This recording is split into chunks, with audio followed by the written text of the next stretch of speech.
জামায়াতে ইসলামীর সঙ্গে যুক্তরাষ্ট্রের সম্পর্কের বিষয়ে ওয়াশিংটন পোস্টে যে খবর প্রকাশিত হয়েছে তার সত্যতা নিয়ে পররাষ্ট্র মন্ত্রণালয়ের কাছে ব্যাখ্যা চেয়েছেন বিএনপি মহাসচিব মির্জা ফখরুল ইসলাম আলমগীর। সন্ধ্যায় ঠাকুরগাঁও ১ সংসদীয় আসনের জাঠিভাঙা উচ্চ বিদ্যালয় মাঠে নির্বাচনী সমাবেশে তিনি বলেন, জামায়াতের সঙ্গে যুক্তরাষ্ট্রের গোপন আঁতাত রয়েছে, যা বাংলাদেশের জন্য ক্ষতির কারণ হবে। এটি বাংলাদেশের সার্বভৌমত্বের জন্য চরম হুমকি স্বরূপ। এর আগে নিজের নির্বাচনী এলাকায় বিভিন্ন স্থানে গণসংযোগ করেন মির্জা ফখরুল।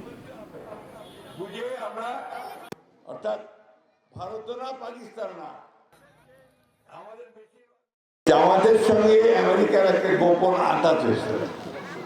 এই আঁতাতটা বাংলাদেশের জন্য ভালো নয়, এটা বাংলাদেশ ক্ষতি করবে। আমরা এই বিষয়ে পররাষ্ট্র মন্ত্রণালয় একটা ব্যাখ্যা চাই যে ওয়াশিংটন পোস্টে যে নিউজটা বেরিয়েছে এই নিউজটা কতটুকু সত্যি এবং এটার ব্যাখ্যাটা কি।